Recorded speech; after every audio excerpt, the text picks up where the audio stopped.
tango? Do you know? Like a dance. I know it's a dance, but it's a dance that has a certain structure. Yeah?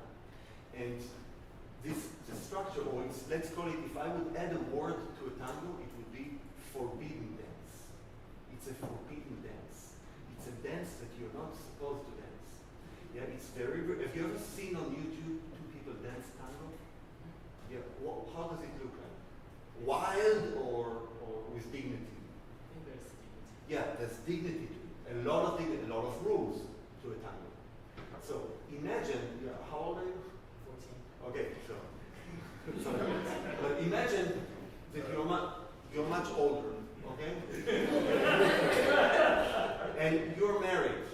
And it's all good. Life is good. But once a week, you just love dancing. Once a week, you go to a dance class. I mean, it's in a club. You know what's a club? It's like underground. You go. It's a pub where you can also dance. Yeah? So you go in and you really want. And this week, you see, this week it's tango. So I don't know what it is. But you go in, and when you come in, there's an introduction. Yeah, just very casual. No emotion in. Can you start it once? So you just go into the club, you go in, life is good, and you hear the dance.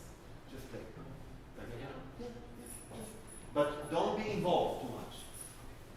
Whatever. The word whatever in music. No. That's too involved. No.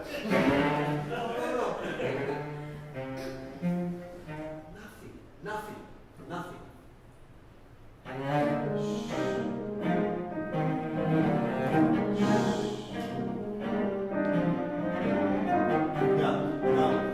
The teacher tells you at one point of the dance, pick your partner, female partner. For the dance, each one pick, and you have a drink, you're just waiting, you pick your partner, and you don't even know her name. Sure. And you dance together, and you hold her hand. You still don't care. You just wonder, where in this piece, for the first time you care? You actually, oh my God, feel something for her. Where does it happen? Here. Yes. Okay, so you start. Can you start really nothing? I come to the dance, I had a long day of work, just put my kids to the karate or whatever. I have 1.5 hours now, just peace, let's have a glass of wine. What is today? Tango. Just start. Very cool. Start.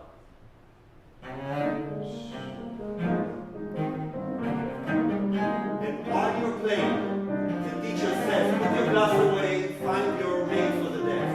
Now, you found it. Go to the next section. Stop. Now go here. Okay. But I want you to really feel, because it happens in every tango. You touch her hand, and you start to do the moves, and of course you have your life, she has her life, and you all of a sudden feel, well, something is wrong. I haven't felt like this in quite a few years. Can you try? Vibrate. Now even the interval. Now put the emotions in.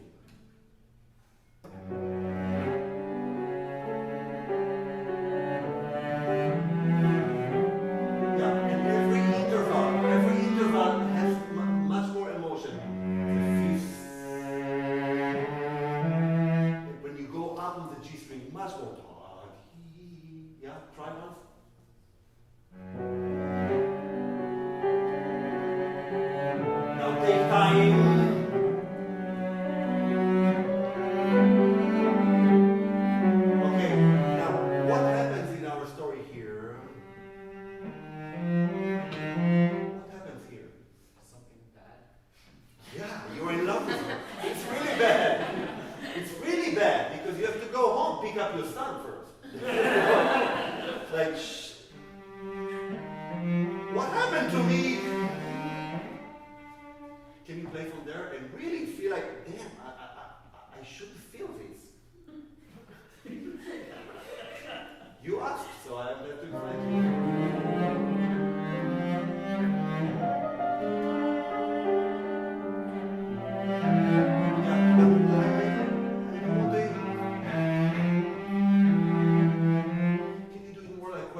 wandering, which is what we do now, and the dance comes back.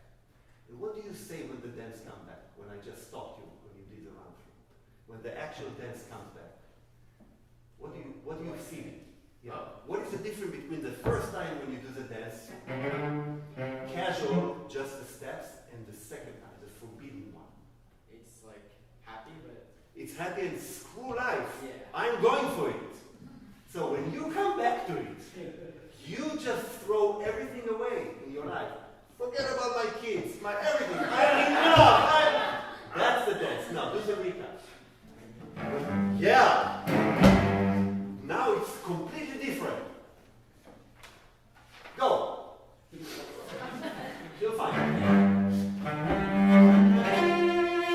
You have to feel, and it always happens. It's like some other form in a tango form. When it happens, you found it. Like, screw everything else.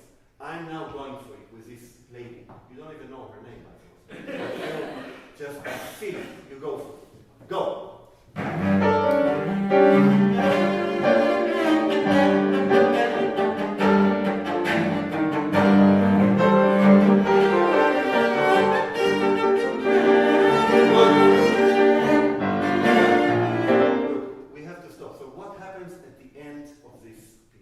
Just play the end.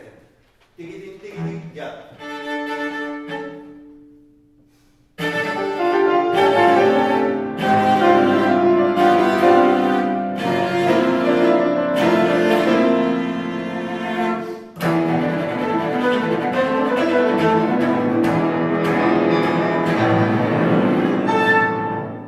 What do you think it is? Like a climax. It's a big climax. You know what happened? You woke up from a bad dream. Shit, honey, it's okay. All good. Yeah, and look at when you play tango, look at other tangos. Tangos for orchestra or a band, just a band in a club. Go on YouTube, just write tango in a club. And you see the dance, and you see it's the same. It starts casual, passive, slow, wandering. Shit, what is happening? Wild, boom, wake up. Good luck.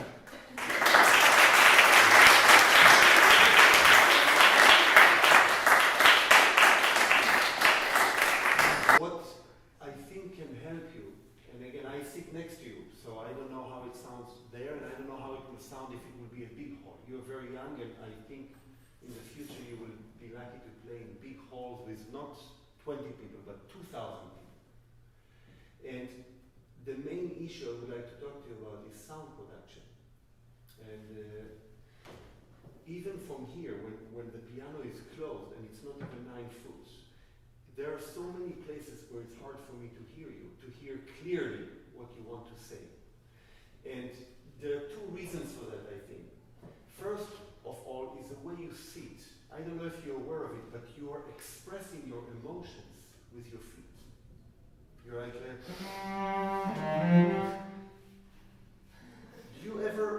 seriously, I'm just, again, you play so well, so I just want you to be aware and you make your decision. Do you ever walk like this? Like this? No? No. Do you ever watch TV like this? Or eat like this? Or you play cello like this. But you change it. You do this, you do this, you do this. It depends on the emotion. You really express your emotion with a bad emotion. You do this. So the first thing you do is you go up with your feet. The second thing you do, you lock your shoulders. Look what happened if I just... I don't know. Vibrato is decoration, and you have beautiful vibrato. You have good cello, you have good bow, I'm assuming. You hear it different? So the first thing, before you started to play, you said like this. And then you start. Can you sit once, you can sit like this, can you once stand up and walk? With the cello? You can walk with the cello. You know, have you heard of the great cellist Janos Starker? No? Oh my God. Janos Starker was a great cellist and even a greater teacher. I mean, great in both. But Janos Starker used to say, you should always be able to, you can sit. You should always be able to stand up and walk, because if you're as a soloist and there's fire backstage, you're like, bye!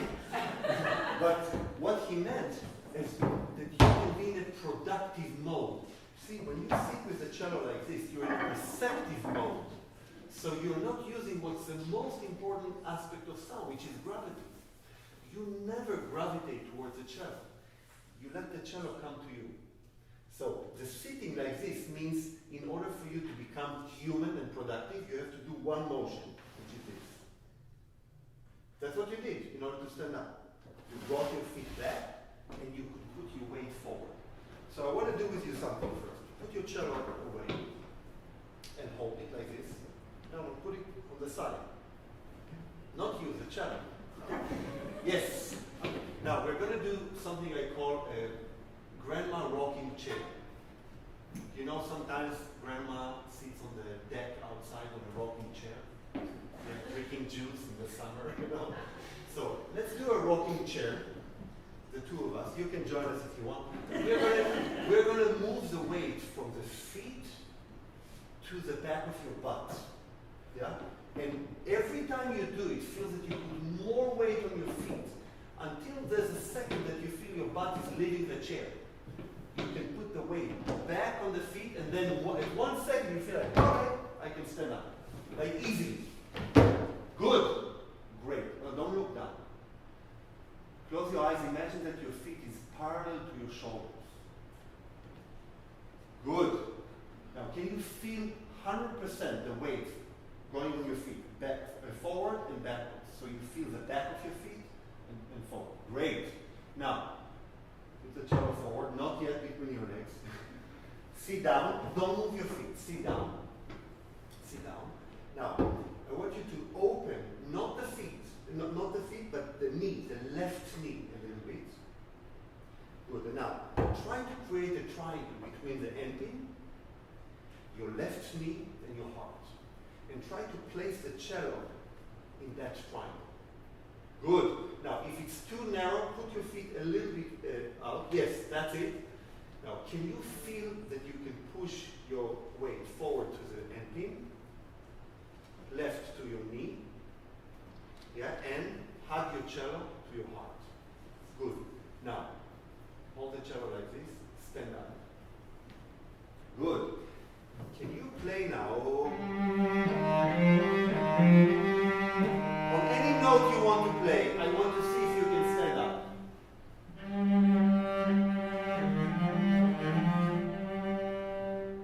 Good. Now, instead of standing up on that note, can you just put your weight into the cello so your eyes look over here. Bravo. Don't lift your feet. Don't lift it. Let's imagine for the next 20 minutes or 15 minutes that you are a tree, okay? And those are the roots. They're non-negotiable. They cannot get out because the tree will fall. However, this is the trunk of the tree. It moves and it reacts. Do you know what it reacts to? Wind. You know what's wind? Wind is movement. You know what's movement in cello playing? You're born. You move. See, if I have to grab the music step, look what happens to my butt when I grab the music step, when I pass it to you. Yeah? What happens to my hips when I put it back? There's a lot of movement, but it's not your feet. Yeah? So, do this now. You feel the two gravitation points, your butt on the chair, your feet on the ground. And move the sound between your feet and your butt.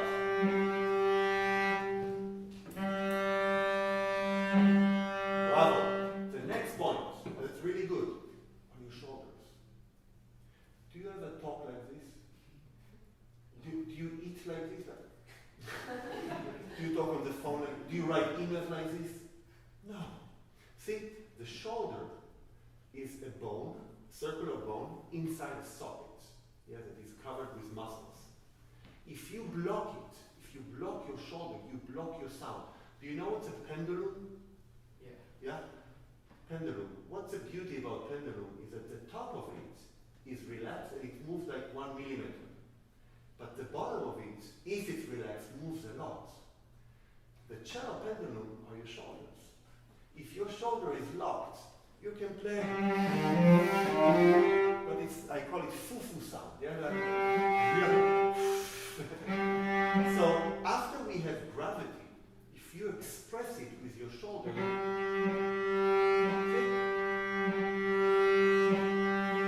so before we talk about the movement, the wind, we need to have to establish gravity. Do you understand that sound can be produced either with gravity and movement or with pressure? Yeah?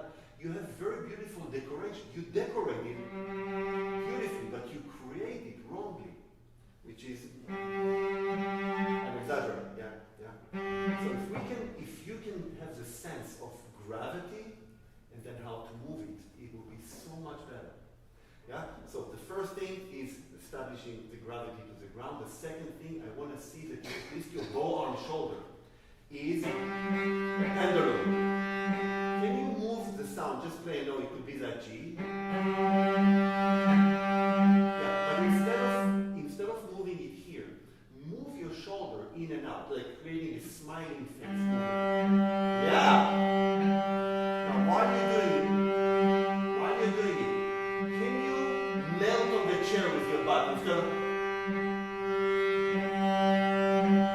bravo. Keep your feet down. Much better.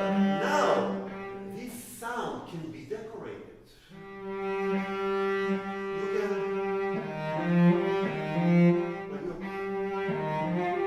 So it looks beautiful. It doesn't sound beautiful. You know these press photos of famous children? No. I mean, famous today. Old famous, they don't. Galigorsky doesn't look like this. Galigorsky, Kazaz, Fournier, do you know those people? I've never heard that first song. Janusz Starker. Yeah, so that's really beautiful. Let's try this section and see if you can establish that. The pendulum in the right shoulder and the gravity to the ground, to the floor, through your feet, through the roots.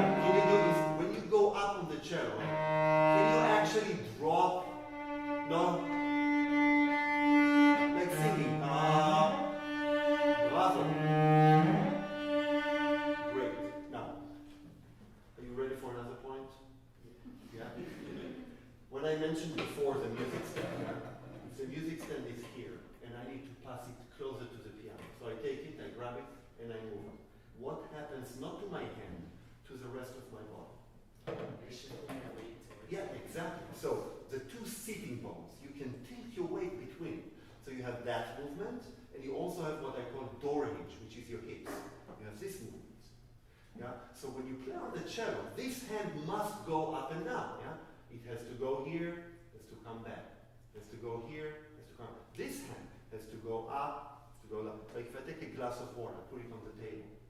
What happened to my hips? Twisting. Yeah, and then I put it back. I mean, you just did a shift and you ignored completely natural movement. You could do that, but also here. So you have gravity, but you do this.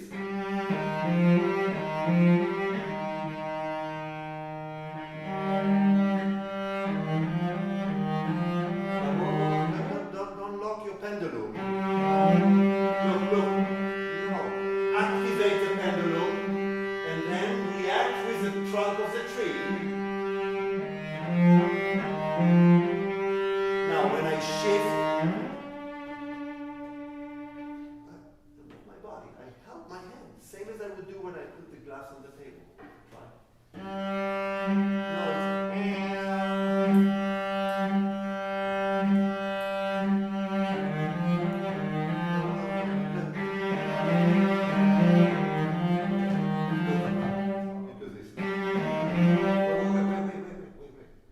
activate your shoulder, so you have to feel it inside the socket. Up and down.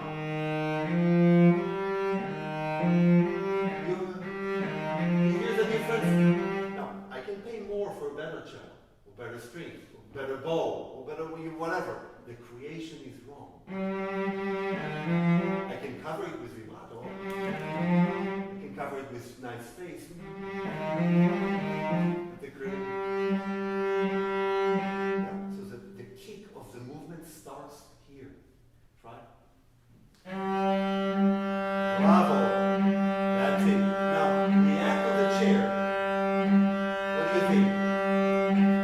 See, now it's very bad what you're doing if you go to a violin shop. Because you go against the dealers. You make the cello sound better. And they want to bring you the next one. $100,000 more. No, I don't need it. No, I can make it sound better. Okay? Now try to decorate it.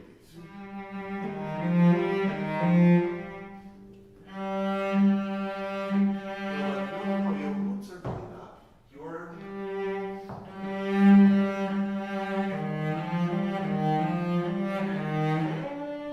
Now for the shift, try to reach with your door hinge. Try to just turn the door.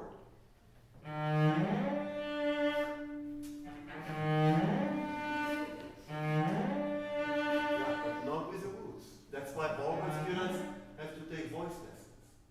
Because if you sing, you have to learn that when you go up, your body goes down, not up. Yeah, it's really important. Now, the next point in your bow, in your sound production. Can you hold for me an imaginary apple? Good. Now, drop the apple. Good. Now, we are from different, I've never met you, we're from different places, but we're both humans. When you look at the human hand being dropped like this, the thumb and the first finger are parallel. Yeah? I've seen hundreds and hundreds of hands, it's usually that. Sometimes it goes a little bit in. Now, when we play cello, we pronate our hand. So we do this. You agree? So pronate your hand.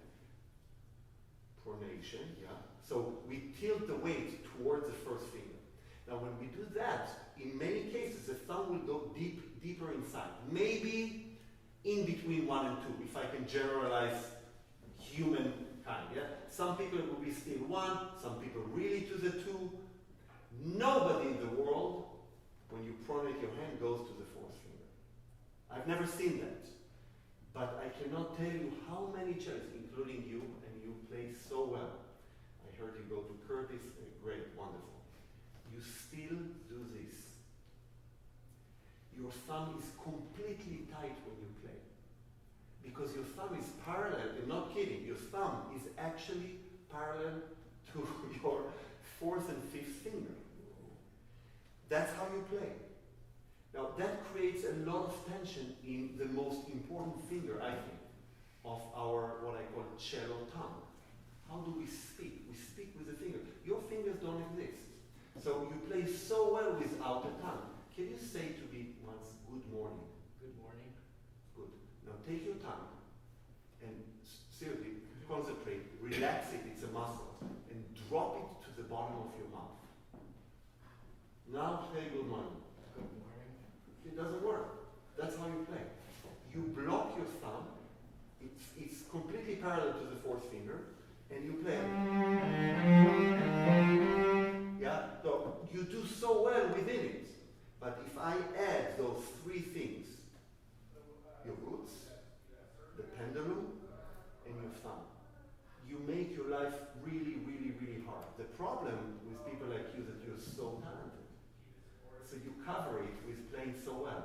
So I just hope it will help you. If this thumb will be actually parallel to the 2 and 1, it will be like this, meaning it will be flexible. See, if you hold an imaginary apple, it will always be like this. It will be bent at all time. Thumbs are not like this. Never. It's bent. Now, if it's bent, you can be productive. Can you pump an imaginary heart? See? So, imagine that you have a living heart and you do this. In, say it with me. In, out. In, out. Now say down, up. Now imagine that it is a heart. So the main vein of this heart is your thumb. It pumps inside and kicks it out of the body. Yeah? Thumb in, thumb out. In, out. Now put your bow on the cello and just, you see already, look at your thumb. Just try to bend it, bend it. Yeah, your thumb is like this when you play.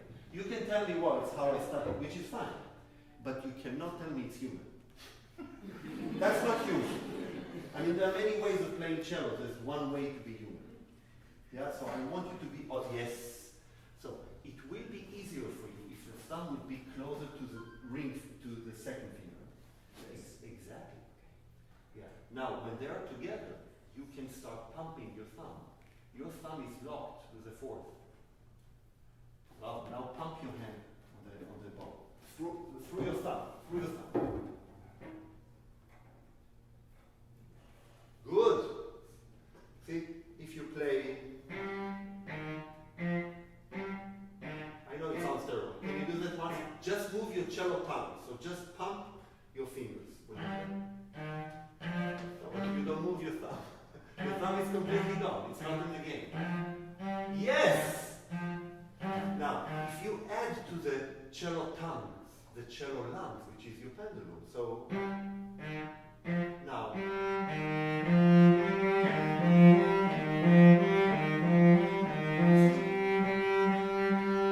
I always pump my fingers because I need to speak.